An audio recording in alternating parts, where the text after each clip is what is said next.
Going the distance with local sports. This is the X Sports Network.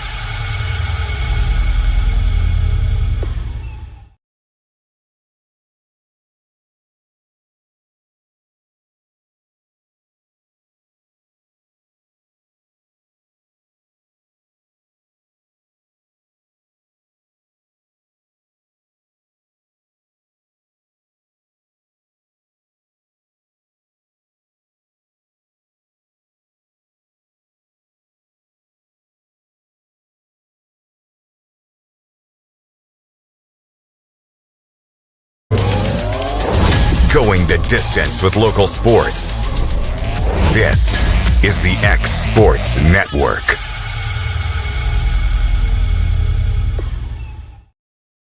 And welcome everybody here to X Sports Today. AJ Good with Taylor Plott and Micro Marks. As you can tell, our commercials are not working once again, so we're just going to talk for an hour straight. Why not? We'll do it. We've got a ton to talk about, a ton to get to. Guys, clearly you guys are sitting pretty good as far as college football goes. Wins for Bama, wins for Tennessee. West Virginia's the worst team in the Big 12. Marshall blows two touchdown leads and loses in overtime, but hey, at least we can score 50 points and lose.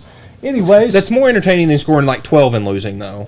No, it's not. You don't think so? No, you blew a two-touchdown lead in the fourth quarter. Now, in that instance, you scored with a minute left in the game, and then you allowed them to go down the field 80 yards in 45 seconds. At that point, I'd rather lose 13 to 10. And on top of that, they gave them a free first down on a 4th and 1 because they jumped off sides. Now, they probably would have still got it, but you think about it. The psychology. A lot of things. But anyways, let's get into what a wacky, wild week that we had in college football. We just started with Friday. Florida State got off to a slow start, came alive in the second half. Came alive in the second quarter, then they go back and forth there in the fourth, and man, just when you thought this Virginia team was kind of down and out because their lone loss is on the road at NC State team that is now lost in back-to-back games in the ACC. The Duke loss, understandable because they just smoked Syracuse, but a hapless Virginia Tech team at home is inexcusable, but they come away with a huge win. It says they're 2-0, but they should be 2-1. They are 2-0 because that game against NC State was not technically a conference game. It was the same situation with Kansas State and whoever they played a couple weeks ago. Yeah. So Virginia got their game against Indiana dropped. Right. Indiana dropped that game, and then NC State needed another Power 4 conference game, so they just signed a contract to play a non-conference ACC game. They both needed a game. They both needed a game. How does the conferences go? Yeah, you can schedule anyone in the conference. So they are 2-0. So they are 2-0 in conference play. Okay. Their one loss to a team in the ACC is not a conference game. Wow. Yeah. Is that Kansas State? That was the Kansas State, Iowa State. Right? No. That was Kansas State and Arizona because that one had been previously scheduled Kansas before. Kansas State's had 2 back-to-back come-from-behind wins. Yeah, the Big 12's starting to get real funky again, too. But anyways, man, Virginia offensively is looking really good. They can't really stop anybody, but they can certainly outscore people, which is working in their favor right now. Yeah, I think this game was really told in the third quarter. Obviously UVA capitalized off some turnovers, got up 14-0 early, and then Florida State, 21 straight points, takes the lead back. It kind of felt like the point when Florida State was going to take control and be like, okay, we were playing around for a little bit, and that's not what happened. Virginia kept with them. Florida State kept making some more mistakes, and here we are looking at a Virginia and Florida State upset. I mean, it's crazy. Yeah, Taylor, you might be I didn't realize the ghosts of our office have popped up here, and someone's. Of course, it's Ben Luna on speakerphone over there. But Taylor, what are your thoughts there on that Florida State game? I'm still firmly in. I still think Florida State is a really, really good football team. Yeah. I think that them and Miami are probably still, and you might have to throw Virginia in there. I don't know. I don't know if they're legit or not. But I still felt like Florida State and Miami were probably still going to be kind of right up there for that ACC championship contender. Virginia's not a bad team. No. And you still go into a hostile environment up there. And if Florida State didn't have their A game, which they obviously, yes, they turned it on, but Virginia kept up with them. But I'm not shocked that they lost, because, like I said, I still think Virginia's a good team. Now, if it was something like they lost to, say, NC State or North Carolina or one of those teams, I would be kind of questioning some things. But I think at the end of the day, when we go further into the year and we start looking back, and if this is their lone loss, I think that's a quality loss. Yeah, absolutely. And we'll talk about some of the other leagues too, but I'm just starting to get the feel, and it's making this year setting up.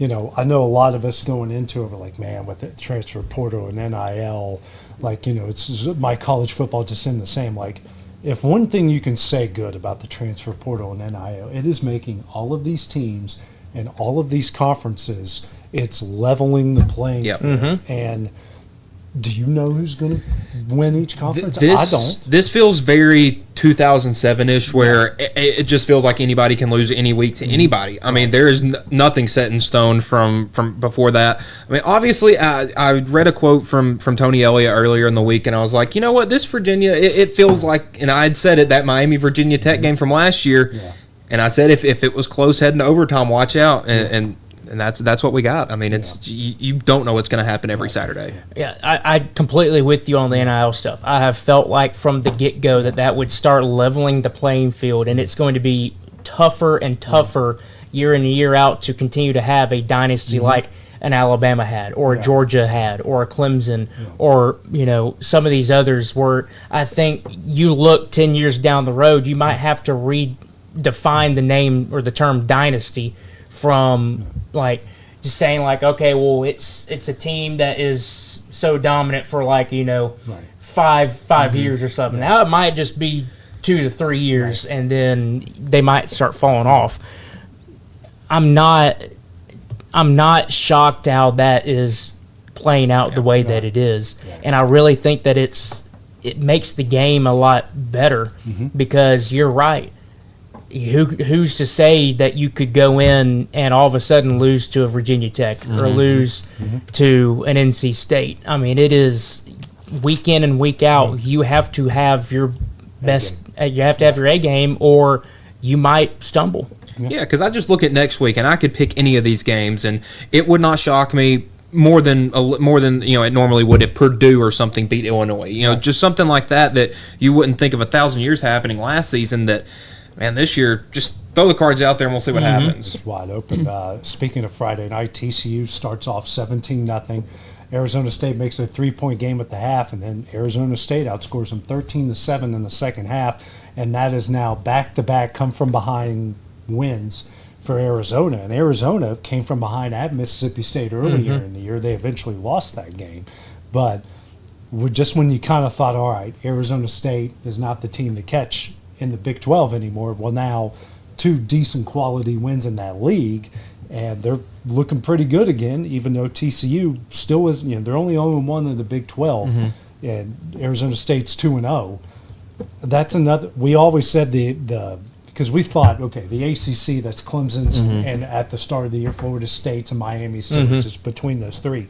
Now we don't know. The Big 12, it is. Now, West Virginia's out of it. Just forget about it. But everybody else is still open in play because you have a Cincinnati going to Kansas and winning. You look at everywhere across the league, or maybe Oklahoma State lost their coach. They've been bad, but, man, Baylor didn't look great in Stillwater. It's a wide-open league, even though it kind of looks like Iowa State and Arizona State are still the 2 at the top of that league. And the big guys won that game for Arizona State 100%. Outrushed TCU 207-10. Ooh. Josh Hoover was sacked 6 times. The turnovers, 3 for TCU, 1 for Arizona State, and that was really the kicker right there. And Jordan Tyson, when Sam Leavitt's having a good game, I do think Jordan Tyson is one of the 2 or 3 best receivers in the country. Right. And a lot of questions on Arizona State going into this year because they don't have Scadaboo anymore. And he was like, I want to say I saw somebody said that on a percentage scale, he had about 75% of the offense production Right. and almost scoring for that team. And you're like, okay, well, what's going to happen And I think we're starting to get the answer, which is this is a still really, really good Arizona State team, still a good coaching staff. They know how to win.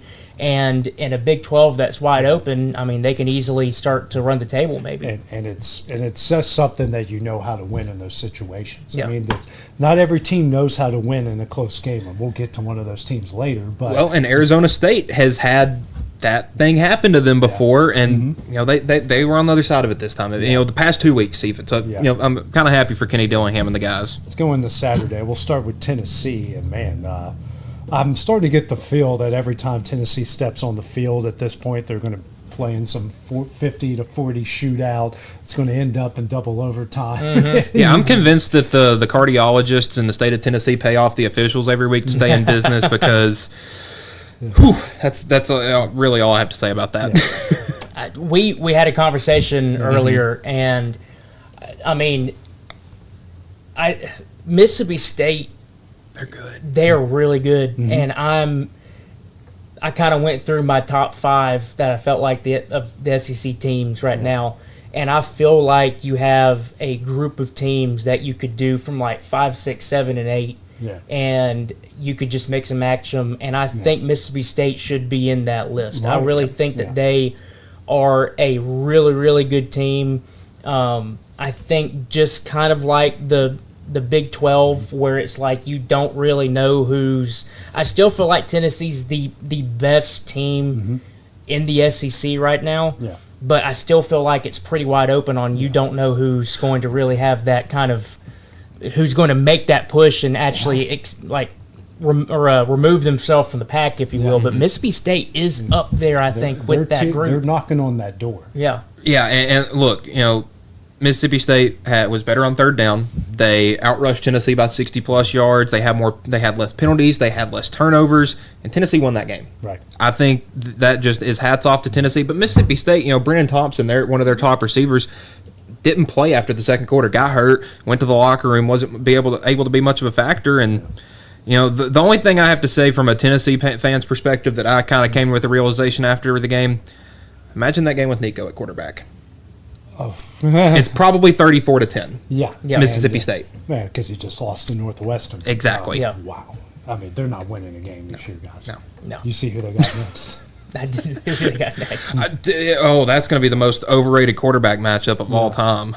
Drew Aller. That's right, Penn State. They got Penn State. Yeah. Yeah, but we'll get to that game a little later. I mean, one thing obviously Mississippi State is better. Tennessee, whose defense has taken a lot of criticism, and rightfully so, because of some of the things that you just brought up, Mike. But man, not one, but a scoop and score and a pick 6. Yeah. They were on the field a lot. Gave up 34 points, but they also made plays. Yes. And part of the reason they were on the field a lot was their own doing. Yeah. But still, they made plays. They did the things that they had to do.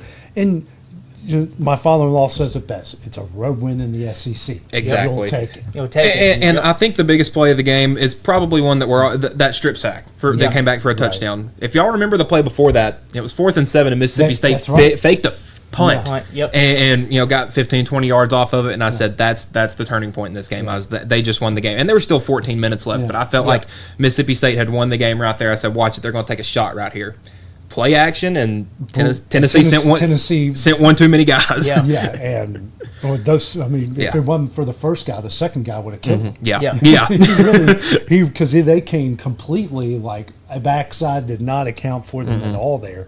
That was a big play, and despite having a rough game, Joey Aguilar looked great, and there were some big drops. You could just say Tennessee left maybe 1, probably 2 touchdowns off the board because of drops, which has kind of been an epidemic with that team over I can remember a couple of the drops in the Georgia game, but the ones in the Mississippi State game were really big because they were the worst was he was like trying to figure out, like, dude, just turn around and catch the ball. Like, you're not Willie Hayes. Willie Mays. Willie Mays Hayes. Yeah, you're not Willie Mays. You ain't making that catch, bro. Just turn around, catch it, and run into the end zone. Yeah, and it's tough when both your interceptions go off of the hands of your tight end, who is supposed to be one of your more sure-handed guys. Right. And And like you said, there were 3 turnovers in that game, and Mississippi State scored touchdowns on all 3 of them. They capitalized on their opportunities, and Tennessee just had that much more talent. Yeah. And I think that was what ended up doing it, in overtime. And I think they learned from the Georgia game. Defense really stiffened up there in Yeah. overtime, and the last drive before they got to stop and got the ball back with a minute and a half, and then Josh Heupel tried to clock manage. I tried to listen to his explanation in the post game, and it just sounded There's dumb. no explanation. You had the same issue at the end of the Georgia game, and your team bailed you out this time. Your team couldn't bail you out the first time. What is your job as a coach? To put your team in the best positions to be successful. This is back-to-back conference games. Josh Heupel hasn't really done that. So, Well, they're lucky they have Yeah, I would say they're lucky that the guys bailed them out in overtime this time. All right, Taylor, Bama, man, good little comeback. After everyone left them for dead after looking awful at Florida State, some 3 in a row, kind of really good performances. I thought they did a great job getting out in front of Georgia. I know they didn't score in the second half, but their defense really stiffened up against Georgia. And the thing I was impressed with, even though they didn't score in the second half, I thought DeBoer was really good of staying a step or a half step ahead of Georgia because, all those possessions weren't 3 and outs. No. They were moving the ball. They just got to a point where they couldn't anymore. Yeah. And I thought he did a decent job of just staying ahead of them enough. And I agree with that completely. And like I was telling these guys during lunch, and I think I've said it on here before, I really think that Florida State game, you can just kind of, not saying like disregard it, but it's. Yeah. I really think that Florida State team is really good. Yes, they lost to Virginia. We talked about that. But I really think that there's a lot of negative factors that were going into that game. First game of the season, you got Florida State who's just wanting to make a statement and just reclaim what they had a couple years ago after that down year last year. Still a really, really good team. You got Gus Malzahn as OC. He can scheme up things very well. He's been Alabama's kryptonite, basically, with some stuff. And I was very hesitant going into that game. Bama looked flat-footed. There were things I think Florida State threw at us that we said that we were prepared for, but they just the team didn't really take it seriously. And there's a lot of stuff that happened. And I still felt like Alabama was a really, really good team and probably better than what they had last year, especially with Ty Simpson at quarterback. Sure enough, here we go. 3-game win streak, go into hostile environment, and Sanford Stadium. Yeah. And the thing that stood out to me the most, and this is where I'm completely with you, where I felt like DeBoer was always that one half a step or step ahead of Kirby and Georgia, where if you go back to how last year's game went, it was 28-0 in a hurry. Yeah. And you look at the drives and the time of possession for those drives, it was like maybe a couple, 3 minutes, something like that. It was like 6 plays, 69 yards, and a touchdown, and like 3 minutes off the clock. It was just bang, bang, bang, bang. Yeah. And people were like, holy cow, this is the high-powered offense that we all kind of expected DeBoer to have bringing in from Washington. Because everybody was wondering, is this going to work in the SEC? Yeah. Well, and then it did that night. It did that night. And then all of a sudden, Georgia comes right back, takes the lead, and then it was just back and forth. Yeah. Going into this game, I feel like the mentality was a lot more rounded on what it should be. Yeah. Not saying a high-powered offense is bad. I think it's really good to be able to have that. Yeah. But you look at the drives that they had in that first half. They're very methodical. They're very systematic. You were attacking. First drive, 14 plays, 74 yards, 6.5 minutes off the clock, and a touchdown. And you took so much time off the clock. And Clock control. You exposed, and Kirby even talked about this, where we exposed the soft spots in their zone. Yeah. Ty Simpson had enough time to do what he needed to do. It was very methodical. It was just we were dissecting Georgia just little bit by little bit. Yeah. The thing that impressed me even more than that was the fact that we go into the second half. We knew Georgia was going to make adjustments, and they did. And they made it a ball game. Yeah. Bama didn't score. No. They drove the ball and got into position. Had that field goal that was just a complete duck hook to the left. That was horrible. Yeah. But there was 3 points that you looked like you needed to have. But you still drove the ball. You still chewed up clock, and that defense just stiffened up like crazy. Yep. And got crucial turnover when you needed it. that fourth down stop. That's what I was getting at. Where just a shoestring tackle and you get the ball back. What really impressed me was the way that they methodically just dissected Georgia in the game, and the way that the defense responded and just held their own. You're talking about, if you came to me and you said Alabama was going to have a 24 to 14 at halftime. 24 to 14 at half. Yeah. If you told me second half Alabama's not going to score, I'm going to ask you, well, how much did Georgia beat us by? Yeah. Because that you would think that, especially with any big SEC match, it was like, oh, Georgia must have come back and beat us if they held us. But no, we ended up still holding them to just a touchdown in that second half. Yeah, and another Georgia-Alabama game, and Kirby Smart got outcoached. Yeah, the thing that's baffling to me, and I know I've said this before, I'm walking it back a little bit, but if you play for field goals, you always lose, but you needed the field goal there. You needed the field goal there. You needed the points. Because, again, Bama didn't score, and what happens, you force Bama goes 3 and out, but then your next drive looks ugly. Yeah. And you don't do anything with it, then Bama milks out the clock from there. Take the points, because you can look ugly in the next possession because they looked ugly, and you're in overtime. I don't know if someone asked a question about that play call. The thing that I wonder is, and this would be another thing where, not saying that DeBoer gets into Kirby's head. Right. I think Saban really got into Kirby's head. I think that showed a lot. I would say I think he still looks over and sees the ghost of Nick Saban, the ghost so to of Nick speak. Saban. I don't know if DeBoer gets into his head the same way, but I think that game got to Kirby to where I felt like he might have thought he needed to go on that fourth down because he needed that touchdown to take the lead.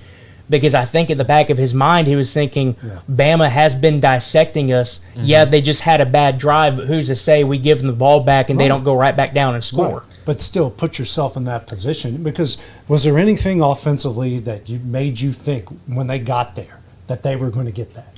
Well, I would say I watched them run up to the line in that moment. I'm going, oh no, in the sense that why are you doing this? Yeah. And in my breakdown of this game, I wrote down 4 reasons for why that was a terrible idea. One, you rushed it. If you go up there to the line and Stockton does the hut, I bet there's 3 guys that jump off sides trying to stop that. Right. 2, why not just kick the field goal? Right. You're down 3. Bama did not score in the second half. Tie it up. There's 2 minutes left. Yeah. Right. And then if you're dead set on going for it, call a timeout, set something up. You ran for 250 yards on Alabama at 7 yards a carry.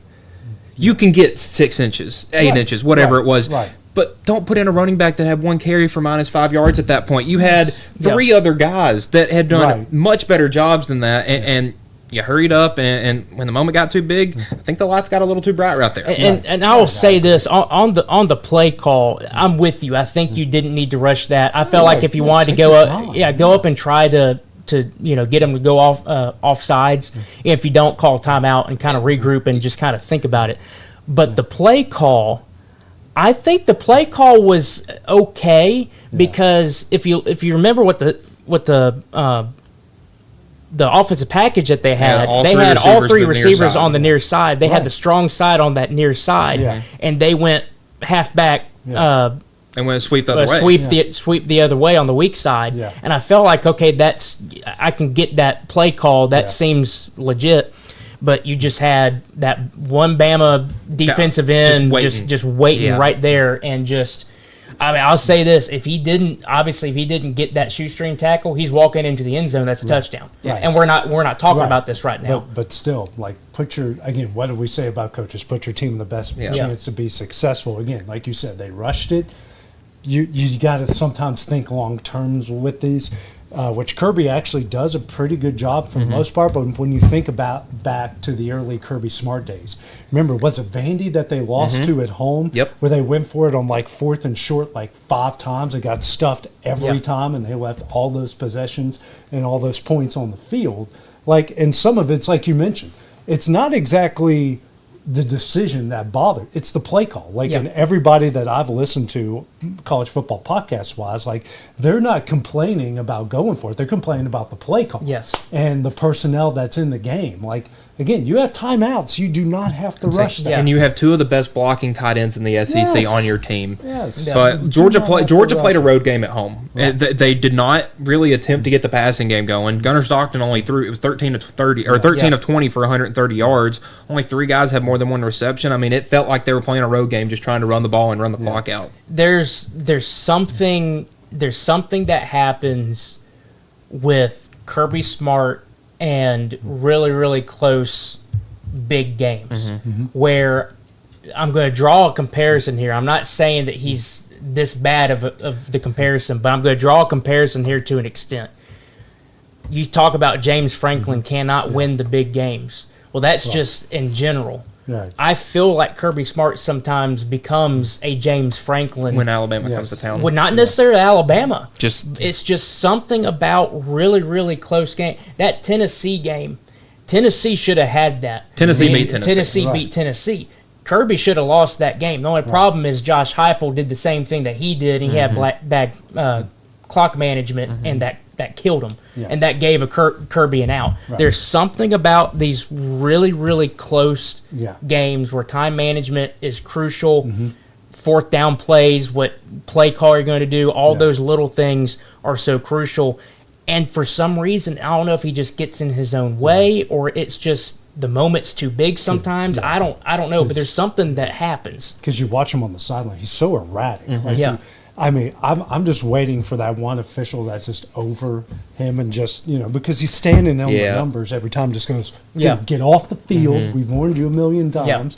But I guess they've just got the patience of Job, or they're too busy worried about what call they're about to screw up Yeah. at that point in time. But luckily, yeah. I don't think there were any that were too bad in that No, game. That was or actually in any of the other games. Yeah. really. Well, the Tennessee pass interference. My I'm- gosh, but that was awful. Yeah. well, and there was Bad. another one that was on Tennessee earlier than that. That I don't know if the drive ended up But the mattering, Browns but one was bad. Yeah. That was Speaking bad. speaking of calls like that, the Georgia player who dove into the pile. Yeah. Now, when you look at the replay, he hit his own guy. Yeah. So technically, at But- that point, you could say it's But not really it's a against you penalty. can't jump on the pile. It doesn't Exactly. matter who You land can't on. exactly. Right. So, and there are a lot of people who are saying, "Well, he hit his own man and everything." I was going to. matter. it wasn't the fact that he hit a guy; it was the fact that you he jumped on he top of the launched pile. into the pile. And that Yeah. brings up another point. I've thought about this, and I want to bring it to you guys as well.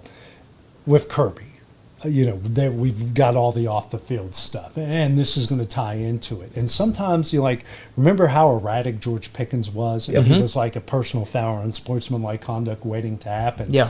And I always remember watching the U documentary. The first one, the one about the 80s, not the Yeah. 90s and the 2000s. Mario Cristobal, who's a part of those teams, a part of that documentary, said what Jimmy Johnson used to say: what you see on the field is what I coached you to do and what I allowed you to do. So when I look at and that goes with every program. Yeah. What you see on the field is what I coached you to do and what I allowed you to do.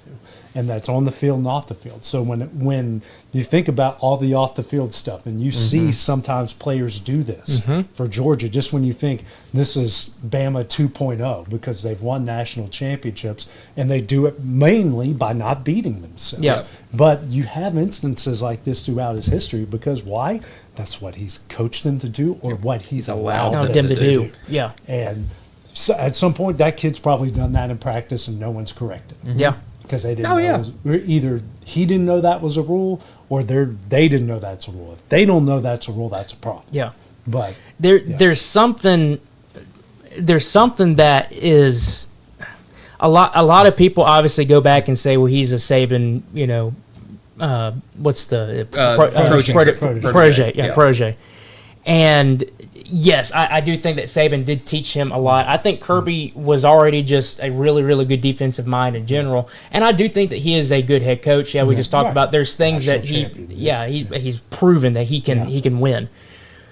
But there's something that he separated himself from what Saban would do. And if you look Yeah. at the other coaches, yes, everybody wants to be their own coach. And I'm not saying that everybody's going to be like, all right, I have done everything I can to become my own Saban or anything. No, I've taken what he has taught me and built into what I am. Yep. And you look at the past coaches. You look at Sarkisian at Texas. You look at who's Say, give me a team. I'm trying to Kiffin. Yeah, thank you, Kiffin.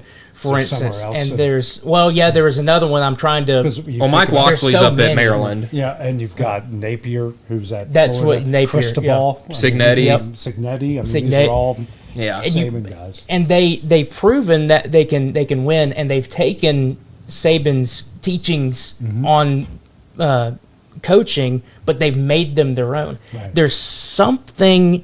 I could be completely wrong about this, but it just seems like if you look at the other programs that past Saban assistants are in, you don't have the off the field and that kind of issue that has kind of clouded Georgia. Yeah, right. There's something, and again, I might be completely wrong about this, but you go back and you look at some of the stuff that Kirby has said, and I feel like he has tried to completely distance himself from being that Saban assistant, Right. and almost to where he's trying to do what he does coaching wise that Saban did, but he's allowing these players to do things that he would have never allowed them to do. Right. I mean, you talk about some of the stuff that it doesn't matter how high caliber of a player you are, you get in as much trouble as some of those kids have at Georgia. Saban's kicking your ass out of campus. Right, exactly. 100%. 100%. So it just feels like he's almost taken it to the extreme to where it's like It doesn't matter. It doesn't matter. I've got all these great guys. I'm going to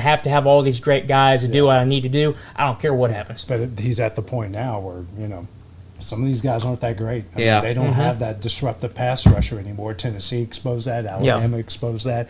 I mean, realistically, they should be 0-2 right now with their playoff chances and their conference title chances dashed. Yeah. But they're lucky to be 1-1 right now. Yeah. Staying within the SEC, Ole Miss, they're 3-0 in the league, 5-0 overall. I told you. Yeah.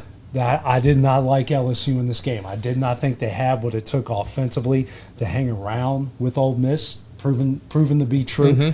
And because Brian Kelly is trying to defend what he doesn't have, or maybe this group is just not as good. I thought LSU's defense did enough to stay in the game. Ole Miss's defense is pretty legit. I think this Ole Miss team is better than last year's team, but for the lack of star power, in the sense that they went from big time names to big time players. They got some dudes out there. Listen, everybody wants to talk about how good LSU's defense is. Ole Miss's defense held Garrett Nussmeier under 200 yards passing and less than 60 rushing yards. Right. That's not going to win you a single game in the SEC if you try to do that. And Trinidad Chambliss is the first guy in SEC history to throw for 300 yards and rush for 50 in 3 straight games. That's a recipe to win. Yeah. Right. I mean, it is what it is. Ole Miss was a lot better than LSU in that game, and if it wasn't for penalties, it probably would have been 24-12 or 31-12, something like that. It would have been much worse. Yeah. People still have that question with Lane Kiffin on when is he able to take that next step, because he's gotten so close. Yeah. When is he going to take that next step? And I've heard some people wonder, it's like, okay, well, is he the coach that we kind of thought that he would be? Yeah. And I've always felt like he is a really, really good coach. And one of the things that you made a good point on is this has gone from an Ole Miss squad that had a lot of big names to now it's just a lot of big players. Right. And I feel like you're starting to be able to see how well Lane Kiffin can coach. Yeah. Because it's one thing to have the star power, but it's another thing to not really have that star power, but be able to coach up these guys and make them better than what they were. Yeah. And I think that he's proving that with this Ole Miss team, because I really think LSU is a really good team. There's still questions on what has happened with this offense. It's been struggling to get points. What's going on? But I really think that Ole Miss and Lane Kiffin came out and it might not be a huge, hey, we prove a point. I think it's more of like a subtle, we proved a point.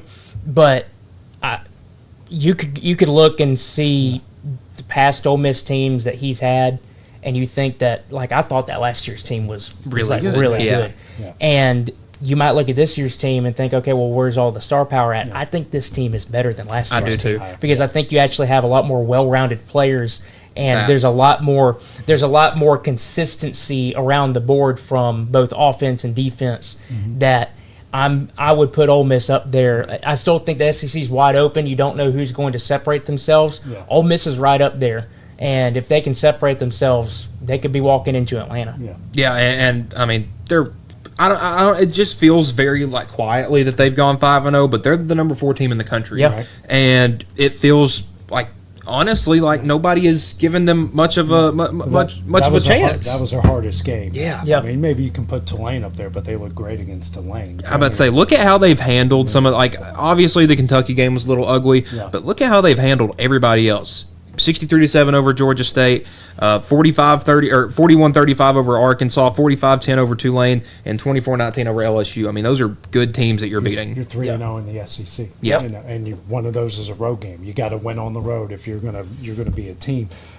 Texas A&M got to win. I mean, they're not a high scoring win, but this is starting to be a team that's starting to prove, hey, we can win the shootout, we can win in the close one. And also, just to kind of a side note, can we just say that Hugh Freeze is not an offensive genius anymore? After Saturday, that is. World. Man, they I mean- look so bad on offense. I think Saturday proved that A&M might be the scariest team in the SEC. Like, because you said it, they can win the shootouts. They went up to South Bend and beat Notre Dame 41-40 because Notre Dame's holder can't hold. Yep. But and then they wanted to grind it out defensive game at home 16-10 against Auburn, where they held Auburn to 177 total yards, 0 for 13 on third down, and that touchdown drive was 2 yards. Right, Yeah. I mean, 123 of those yards came on 3 drives that resulted in 3 points. right. It- It's crazy. If you look at talk about the Hugh Freeze stuff, everybody obviously with the SEC goes back to when he was at Ole Miss, and then he goes to is it Liberty? Was it Liberty Yes, after yeah. that? Yeah, And he was at Liberty for like what, 5-6 years? it's about right. Give or About take, yeah. give or Yeah. take. And he had that Liberty team in a really, really good position. Yeah. And they're like, okay, well, Hugh Freeze still knows what he's doing. It's Liberty, and yes, you made them a good team, but look at their conference. Yeah. And it's like that's They have the, the most standard money is and they're the big dog in that conference, but they don't win that conference, which Yeah. is the funny thing about was a all funny of thing. that. Yeah. And so now you're like, okay, we comes to Auburn, we got this great offensive mind and everything like that. And I'm with you. It's like, well, where is this? And I do think to an extent he needs. I think Jackson Arnold is a good quarterback. I think that they have some weapons on offense. Yeah. They've proven that they can. Maybe the best receiver in the SEC, Exactly. but they got to get him the ball. They gotta give him the Find ball. A way to get him the ball. And I wonder if he still has the tools that he needs to do what he needs to do, and he might not be able to do that in his capacity, and obviously that might end up meaning he's out the door at Auburn. I mean, I'm all for giving people chances. Yeah. You're in year, what, 3 now? Yeah. And they have done nothing they of have- semblance. They have done nothing. So I'm starting to kind of get behind that idea. It's like, where's this big offensive mind? Because you should, if you're that big of an offensive mind, Right. you should be able to get the most out of what you have Yeah. on whatever offense you get year in and year out. Yes, you might struggle one year on offense. Yes, you might do better the next year, but at least you feel like you can get the best out of Yeah. your offense. Right. And he's just not being able to doing it. prove that. doing And it. I mean, I felt like with the Oklahoma stuff, you can go back. People, Auburn fans, complain Mm-hmm. about that one call, but then I would counter that with, okay, well, you got your did quarterback nothing- sacked yeah. about 10 times. Right. What? and he was what sacked else? 6 more times Saturday, so that's Yeah, not helping your it's argument. not helping your argument. And I felt like, not saying that Auburn was exposed, but I feel like you're starting to realize who the true Auburn is. Baylor's not that good of a team, Right. And you went in and got a win of that. Okay, that's fine. South Alabama, not a good good. team, and the fact that they hung around, that started kind of questioning some Yeah. things. And then they beat Ball State, and then you lose to Oklahoma and A&M. And I don't think they're exposed. I think that you're actually seeing who the true Auburn is, and they just were not dealing with good teams for the first 3 games. I think Cam Coleman is probably one of, if not the most talented receiver in the country. Oh, yeah. And him and Jeremiah Cobb, their running back, I think are probably 2 of their better guys at any position in the conference. They combined for 10 touches for 48 yards. That's not going to win you a game. It's not. Not Unless you're playing like Ball State or Yeah. something. Yeah, Exactly. it's not going to win you a real game. Yeah, and to go on the Texas A&M side real quick, I'm with you. I think the A&M is a very dangerous SEC team because they have proven they can go into Notre Dame, who has a really good offense, and I mean, you saw what they did against Arkansas. Yeah, we're talking about Arkansas, but still, you hung up 55 or whatever points on them, and you hung around with them, had a game-winning drive, and won it in South Bend. Fast forward to last week, you had a very just nitty-gritty, low-scoring game, and you were able to win it. Right. So if you're able to win both sides of the spectrum, that's a good That's a recipe. tough team to beat. That's a tough team to beat. Let's go with the Big Ten, guys. The big one on Saturday night. Oregon wins in double overtime at Penn State, and James Franklin was it now 1-18 against top 10 opponents in his career, or top 10 opponents while he's been at Penn And he's State. 4-21 against the. I think it's 4-21 against top 10 teams, and then like 1-10 against top 10 teams or top 5 teams. Yep. His last win against the top 10 team was Boise last year in the playoff. It's That was you cannot convince me that there were only 3 teams better than Boise at that point last year. I mean, I was gonna make a point that it wasn't a James Franklin moment that sold this game; it was a Drew Aller moment. But who keeps throwing him out there week after week? I think James Franklin chose the wrong quarterback because you look at what the backup from last year's doing in Missouri this year. Yeah. Whew. And I give Franklin credit; he owned it in the post game. He goes, and when he said, like, this is the perception, but the perception is facts. I'm not winning these games. Yeah, and it's They played literally the weakest non-conference schedule in the country when you look at it. Yeah, their best win right now is Villanova. Yeah, and they didn't look all that impressive in all of that. And then you get this Oregon team. This is a slugfest. I mean, it's 3-3 at halftime, but then Oregon goes up 14. Give them credit for making the comeback, but it just seems like they get in these games. And it's the same thing happens. You stiffen up on offense. Certain things you can't do, or certain adjustments you're not willing to make. Your defense, it keeps you in it, but the defense can only hold off so long against really good, talented teams. And then, you get into overtime, and then there's like this baffling play call. And the Oregon guy, I'm surprised he made that interception because his best case scenario is to knock that thing away. Exactly. But then I look at it, I'm like, well, you shifted everything to that one side of the field. Aller's chances of making that throw, even if the best case scenario, worst case scenario gets knocked away, but the even worst case scenario happened. Why? Because you shoved everybody to one side of the field, and you tightened all those windows, and he's not a good enough quarterback for that to happen. But it's the same things over and over again. The offense doesn't do enough. The defense is put in one bad position after another, and every time he just looks over, he's just doing this. Yeah. The thing that I will give Penn State credit for is Oregon. Yes, if I remember correctly, they have lost a decent amount on offense to an extent. They're all in the NFL. Yeah, they're all in the NFL now. Over the past handful of years, they've all made that transition. But they still have a really, really good, powerful offensive team. Give Penn State's defense credit to holding this to a 3-3 game for the longest time. And even when Oregon started to pull away, they did not end up blowing you out. You still were able to hold your team in there and let the offense finally come back, and they did. And so I really give Penn State's defense a lot of credit. Obviously, people are going to focus in on the loss, James Franklin, all that stuff, the Allard pass. I mean, yes, but that defense, that is a really, really good defense, and they held them into that game. The thing that when I look at this game, and I watched a good majority of it. My stepmom's huge Penn State. I think I mentioned I have a distant cousin on that side of the family. He's a senior this year on Penn State's team. And that they were all looking forward to this year. They felt like it was the best vibe they've had in a while up there in Happy Valley.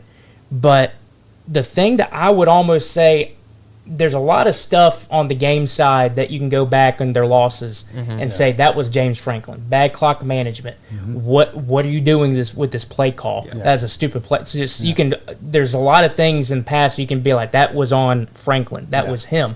This one, not as much. Not as much. Right. Yes, you can say, well, they got down and they had to come back. Okay, fine. You still came back. You got them back.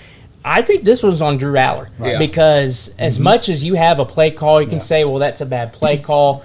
You are still the one who has to execute that play. And if you feel like there was too many defenders there, which there were, you need to either tuck it and run, try to get a couple yards, or just throw it away. Because that was first down. That was the first play of overtime. That was the first play of that second overtime, and you threw a pick. So as much as people are going to focus in on James Franklin can't win the biggest games, I'm kind of shifting for this one. That one's on your quarterback. That's a Drew Aller one. You look at the rest of their schedule. Okay, they're going to beat UCLA and Northwestern. Okay, hopefully, because UCLA is literally the worst team. I mean, I would love that. We need a worse team in the Power Four Bowl between West Virginia and UCLA. I give West Virginia 14.5 in that game because at least our defense will get our offense can move the ball a little bit. But then you look at you're at Iowa. You're at Ohio State. I mean, look at how good Indiana's offense was against Illinois, and they barely got 20 at Iowa. Then you got Ohio State, and then you're at Indiana's a home after that. Then you're at Michigan State, home versus Nebraska, at Rutgers. That Iowa, Ohio State, Indiana. If you win this game against Oregon, you're going, okay, we can lose one of those and be okay. Because, again, weakest non-conference schedule. You're about to play UCLA and Northwestern, the two worst teams in the Big Ten. You're going to go into that stretch of games at 5-1. You can't lose another. Because everyone's going to look at your resume, and your resume ain't worth crap at that point. There's nothing. You're not winning at Ohio State. I'm sorry. You're just you're not doing that. I don't have confidence you're going to win at Iowa. And I don't have confidence that Indiana's not going to go in there and just curb stomp you. I'm wondering when people are going to start realizing to stop putting Penn State in the top 10 until they beat a top 10 team. Because, I mean, you have them at number 3 right here. They lose to a good Oregon team, and then they fall to 7. They have not beat a Power 5 team yet this year, or Power 4 team yet this year. Like I just said, their best win was against Villanova. They're almost getting the Indiana treatment that they had last year. No, and you know, I get they were off this past week, but Texas is, I told you, is in the same boat. No wins against Power 5 teams, still in the top 10 for some reason. I mean, it's kind of it's almost a joke at this point, but I think Dante Moore proved that he's probably a Heisman finalist yesterday. He is the real deal and proved that transferring and sitting for a little bit might not be the worst job. It might not, and to go off of the ranking, I mean, I'm with you. I think people should realize, yes, you can have a preseason. Yes, when you look at Penn State as a whole, there is no doubt in my mind that they should be a top 10, maybe even top 5 team because they'd have the talent. I think Drew Aller is a really good quarterback. I think they've got the pieces. But you still have to factor in on who their coach is. And he has proven time and time again that he cannot win these big games. Yes, I go back to what I said. There's a lot of them that you can point on James Franklin. This Oregon one, I point that at Drew Aller because that was just a horrible pass option. But I'm with you. It's like if they can't keep winning these games, then why are you ranking them this high? I'm with you. Until they can prove that they can actually do what you think that they should be able to do, and why you rank them that high, you need to drop them down. I mean, because you have teams like Mississippi State now. Obviously, they lost last Saturday. They were the first SEC team ever to be 4-0 and not be ranked in the AP top 25. Crazy. And you got teams like Vanderbilt that are at 16 and 17 when they've curb stomped everybody they've played. If anybody looks like one of the better teams in the country, it's the team that James Franklin left to go to Penn State. So looking at the rest of the Big Ten guys, Illinois, good bounce back. USC certainly made that interesting down the stretch, even though Illinois kind of separated in the third. Good comeback by USC, but again, that's another Lincoln Riley big loss on the road, and is what it is. But a good bounce back for Illinois there.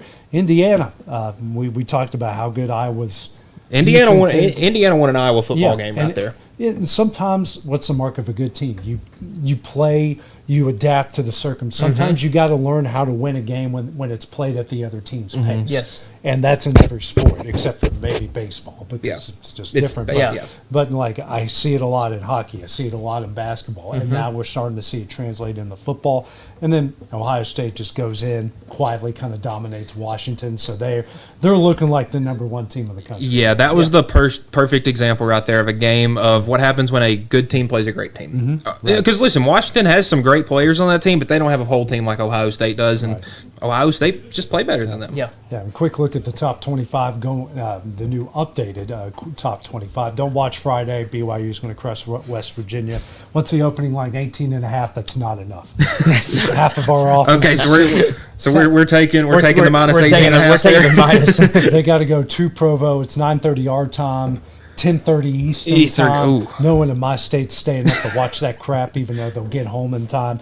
I mean, no top wide receiver, top running back. We don't know who's going to play a quarterback. It doesn't matter. They're left-handed, and they're going to throw interceptions. Just total points 47.5. BYU's going to get that alone by themselves in that game. Anyways, there's your breakdown of that. Kentucky at Georgia. Georgia's 12th now. Iowa State, I'm still shocked Iowa State's only 14. Again, they were a team like Tennessee that's been right there the entire season, even though they're undefeated. They're going to Cincinnati. Cincinnati coming off a big win at Kansas. Wisconsin and Michigan. Michigan 16.5-point favorites, should be higher. Illinois and Purdue could be sneaky. Who knows? Because you never know which Illinois team's going to show up. Penn State at UCLA. Texas at Florida could be sneaky because you don't know either one of those teams are going to show up. Nope. Boise at Notre Dame, Virginia at Louisville. Louisville's 4-0, not in the top 25. And I told you that they never play good at Pitt. That was right for the first quarter and a half. Well, you were right that. until they messed with the ball boy, and then Jeff Brom got the boys going. Why do people do that? We got an underrated one in the Big 12. 4-0 Texas at 4-0 Houston. It should be good. Minnesota at Ohio State.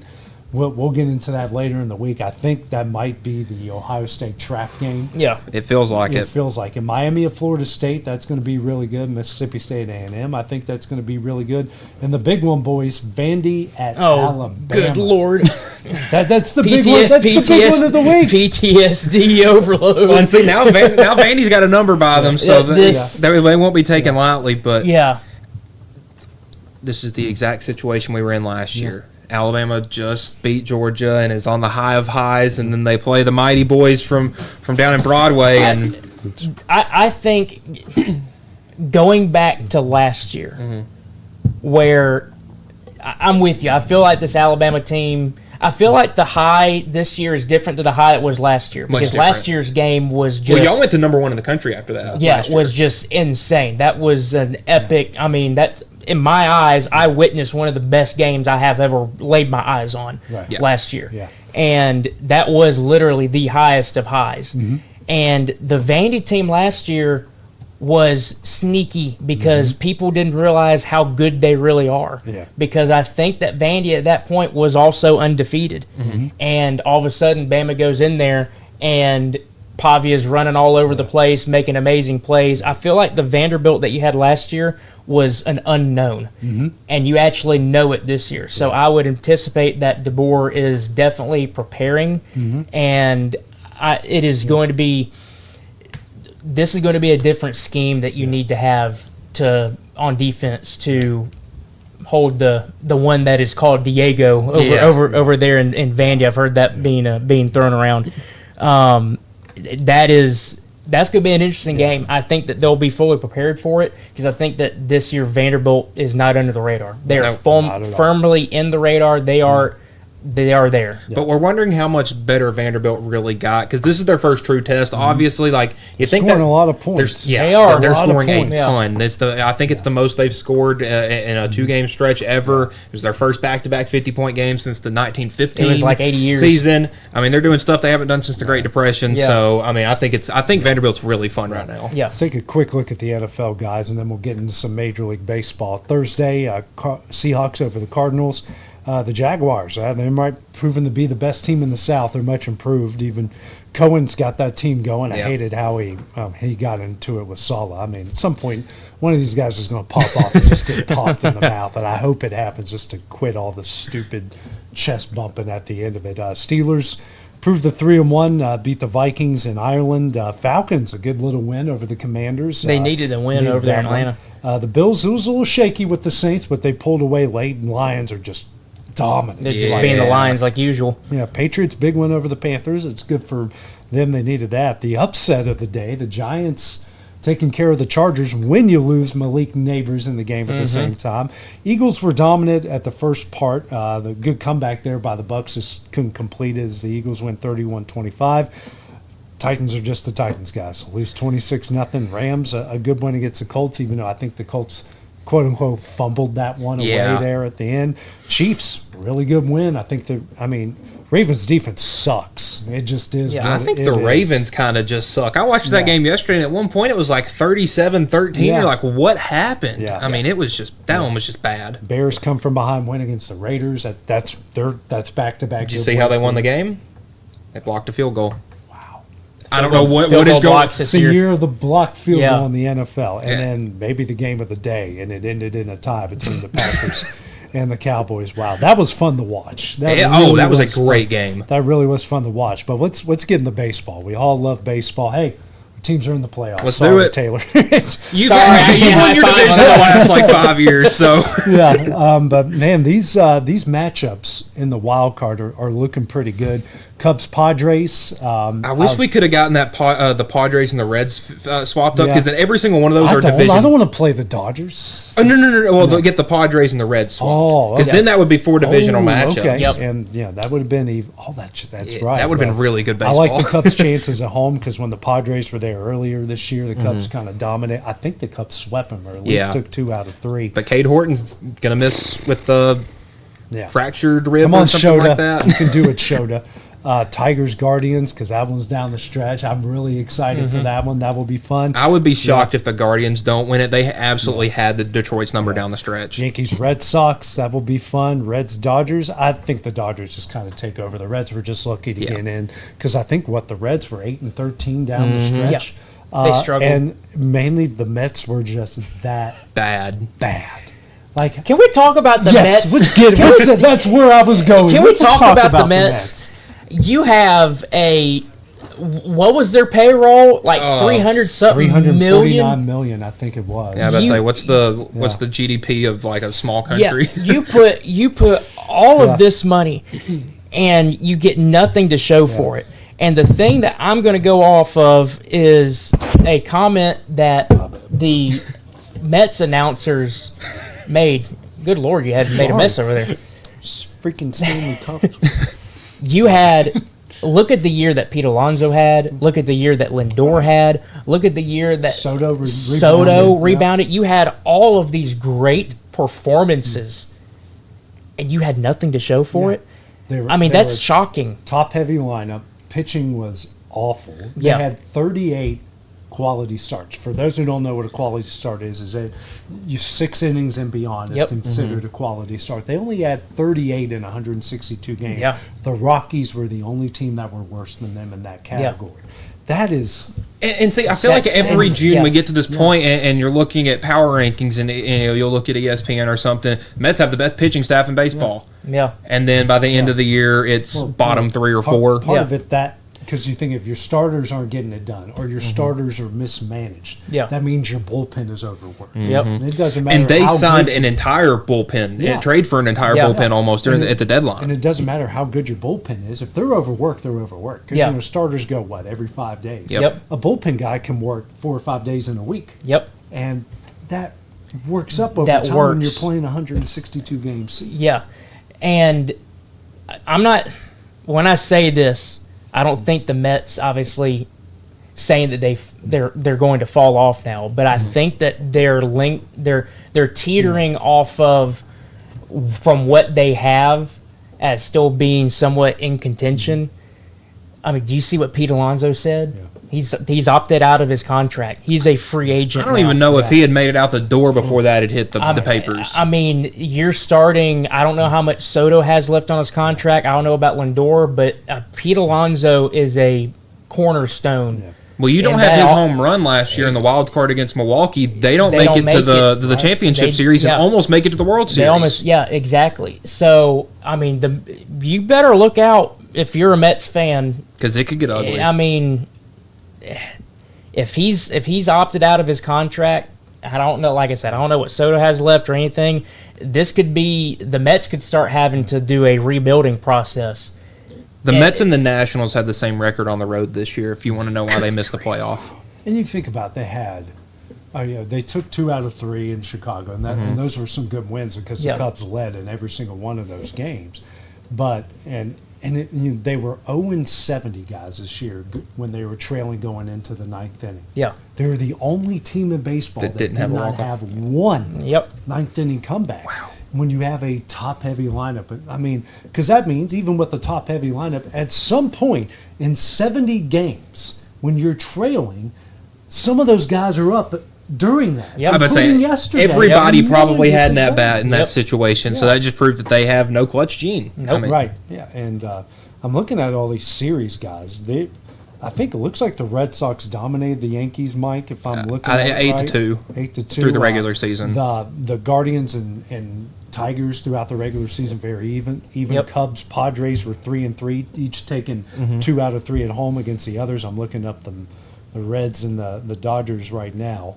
I feel like the Reds may have. Dodgers won 5 out of 6 in that series. So Then I remember that one really well. Yeah. Because I was like, I remember the Reds beating them once this year. Yeah, I remember it was a come from behind win against them, big one. But this is you got 4 games tomorrow.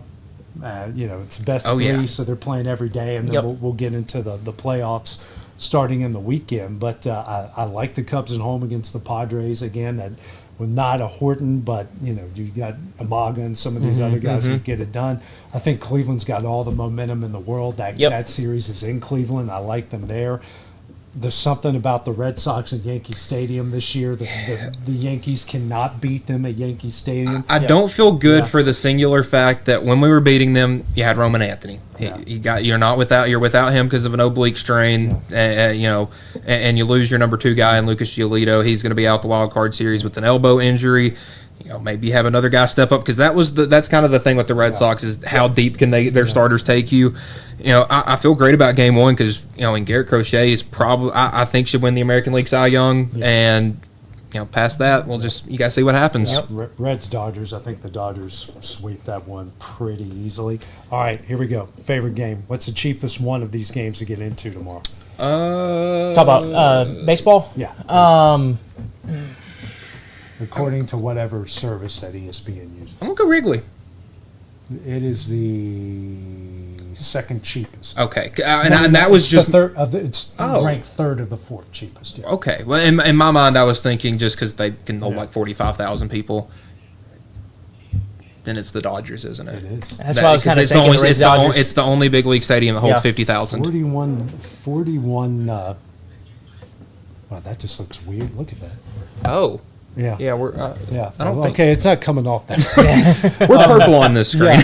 But I was kind of a little shocked by that because L.A. and whatnot. But that the most expensive is Yankee Stadium. Yep. Then you got that's 98, Cubs at 82, Cleveland 68, and then which I'm not totally shocked by, but I was shocked by the Dodgers being the cheapest to get into because I remember when the Cubs were in the World Series, I looked at Game 7 tickets. It was the cheapest game to get into. Wow. It was going to be in Cleveland. Oh, wow. And I could have got my 2 tickets for the upper deck for $50. Oh my gosh! Wow! But I was looking at the start. Of the series, and I went, man, this thing ain't going 6. This thing ain't going 7 because either they're going to win it in 6 or we're going to win it in 6. And of course, I'm stupid. So that's tells you everything you need to know. Well, guys, fun show here today. We've got a lot to talk about coming up this week. We'll have baseball to talk about, obviously, with the playoffs, and we'll have plenty of football. And we don't have any high school. All of our teams are off. We get a break. We get a Friday night off. Friday night off. Well, for Taylor Plott, Michael Marks, I'm AJ Gibb. We'll see you guys tomorrow.